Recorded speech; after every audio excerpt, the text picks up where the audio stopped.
היי, אני אוהד. אני מדבר משנת 2026 שהתחילה ממש לפני יומיים. ולפני כמה חודשים מצאתי אצל הוריי קפסולת זמן שאני שכחתי לפתוח. השנה 2004, ספטמבר ליתר דיוק, ואני בדיוק חייל שומר על הדברים שלנו, ואני מוצא את הגיליון הזה, ובתור חייל ממושמע שכמוני אני לא קורא אותו בעמדה, אבל אני שומר אותו אצלי בבית כדי לפתוח אותו בעוד 10 שנים. זאת אומרת לפני כמעט 12 שנה מנקודת המבט שלנו. אז איך תראה ישראל בעוד 10 שנים לפני 20 שנה, או איך שלא תרצו לקרוא את זה. אני אקרא את המאמרים שיש כאן ואנסה להגיב להם בצורה אותנטית, כדי לשתף אתכם מה אתם חושבים. אני אשמח גם לתגובות. אז מסע בזמן, איך תראה ישראל בשנת 2014, לקרוא, לשמור ולפתוח בעוד 10 שנים. פתחתי 21 שנים אחר כך.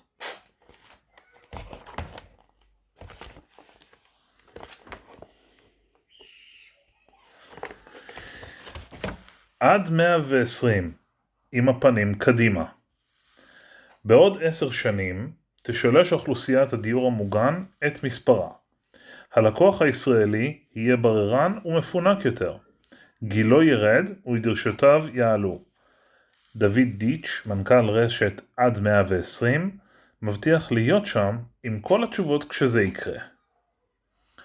בתי קולנוע, תיאטראות, מרכזי קניות וטיפוח, בתי קפה ומסעדות, ובקיצור, מיטב הפסיליטיז שהופכים מקום לעיר קטנה ונוחה, יהיו בעוד 10 שנים חלק אינטגרלי ממבנה הדיור המוגן. כל זה הוא רק חלק מהחזון של דוד דיץ'. מנכ"ל רשת עד 120 בנושא הדיור המוגן לאן. ושלא יהיה ספק לרגע, כבר עכשיו החיים בעד 120 משופעים בלא מעט מותרות, פינוקים ופעילות חברתית, יצירתית ואינטלקטואלית ענפה. גם האופן בו תופס הציבור הרחב את המעבר לסוג הדיור הזה, עשה בשנים האחרונות סוויץ' ענק. אם פעם נתפס הדיור המוגן כנחלתם של אלו שהפכו לנטל על משפחתם, הרי שהיום זה נחשב לצ'ופר, ולמועדון הזה נוערים אלפים, בזוגות, בקבוצות וביחידים. הם מגיעים ליהנות מהחיים הטובים. הם מוכנים להשקיע את מיטב כספם כדי לזכות במגורים יוקרתיים, שירות רפואי זמין, חברה עשירה ופעילות מגוונת. הם עבדו כל חייהם. חלקם עדיין פעילים. עכשיו הם רוצים להירגע בזמן שהמערכת שלמה לא נחה על שמריה כדי לשדרג להם את איכות החיים. אם פעם היו מגיעים למקום רק בגיל מאוד מאוחר, הרי היום טווח הגילאים מתרחב משמעותית, וניתן בקלות לאתר דיירים בתחילת שנות ה-60 לחייהם, כאלה שעדיין לא מכירים באופן אישי את הפנסיה. את הקרדיט לשינוי תולה דיץ' במספר גורמים.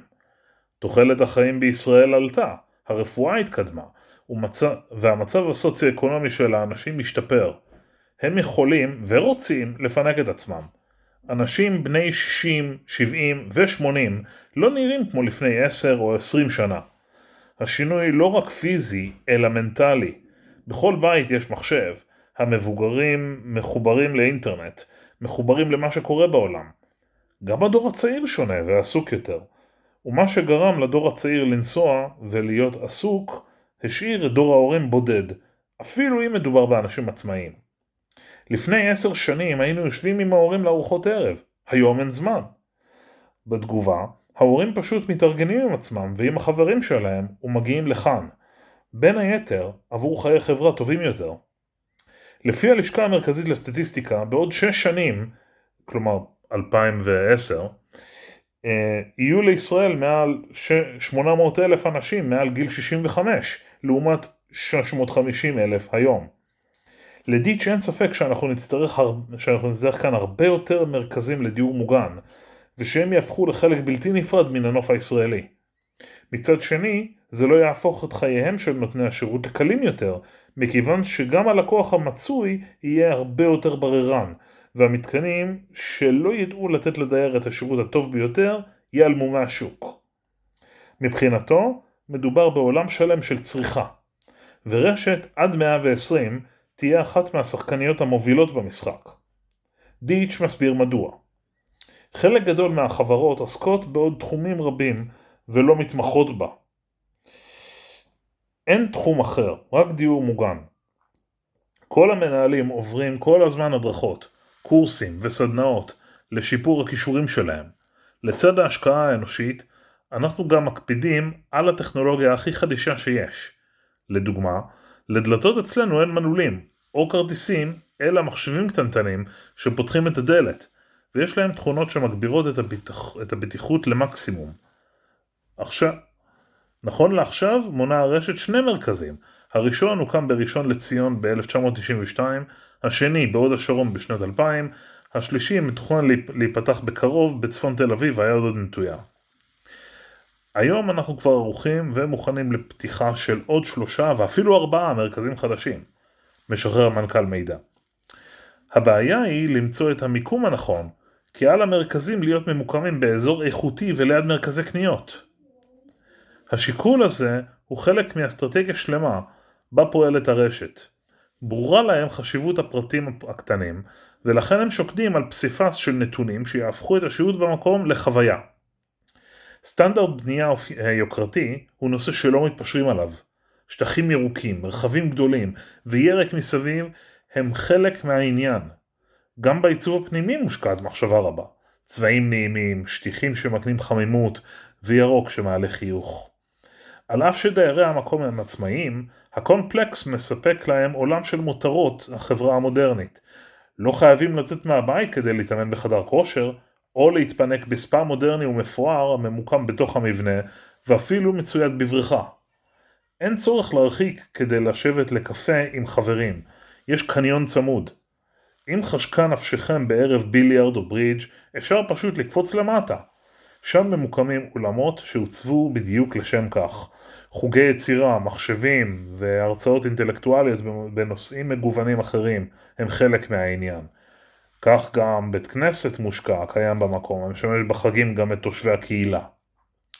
גם עבור שירותים פחות רוחניים, כמו מספרה, מכון יופי או בנק, אין צורך להרחיק לכת, כי יש בבית. הדגם הזה שכבר עכשיו מספק לא מעט, הוא רעיון שעדיין קורם אור וגידים, לקראת דבר גדול הרבה יותר. כי כאמור, בחזונו של דוד דיץ', דיור מוגן מודל 2014 לא יהיה עוד מקום יוקרתי ונוח לגור בו, אלא עולם ומלואו העונה על כל הצרכים הפיזיים, התרבותיים והרוחניים שאדם יכול לדרוש. בעוד 10 שנים, אולם הקולנוע, תיאטרון, המסעדות, רשתות הקולבו ושירותים רבים נוספים, כל אלו יהיו חלק בלתי נפרד מן המקום. משהו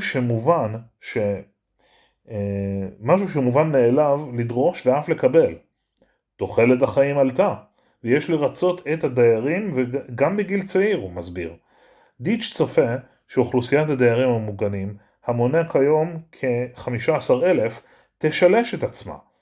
ואין לו ספק בכלל שבעתיד הקשר שלה עם הקהילה יתעצם. עד 120 מגיעים כבר עכשיו בני נוער מבית ספר באזור לפעילות שונות, מה שתורם לשבירת הסטיגמה שדיור מוגן צריך להיות מרוחק.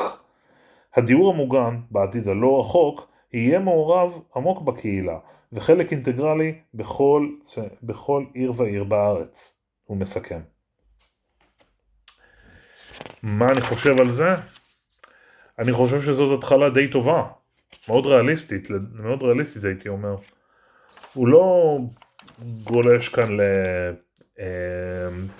לסוג של התחזית יותר מדי מונפצת. למעשה אני יכול להגיד שממה שאני ראיתי, זה דווקא די קרוב למה שהוא חוזה. ראיתי כמה אנשים שנהנים מאיכויות חיים כאלה, כשאפילו לא חשבתי לקרוא לזה דיור מוגן. וזה גם נכון שאנשים בני 60 היום לא נראים כמו אנשים בני 60 לפני 20-30 שנה, שחלקם היו נראים פה אנשים עם רגל בקבר, אבל עכשיו הם נראים יותר חיים מתמיד. אוקיי, אז יש לנו התחלה מאוד מבטיחה, ואני אחזור מתי שאוכל להקריא לכם עוד. אני לא יודע מה יהיה בגורל הערוץ הזה, או בכלל כמה אנשים יעקבו אחריי, אבל הייתי חייב להביע את זה איפשהו. יאללה, שיהיה לנו בהצלחה.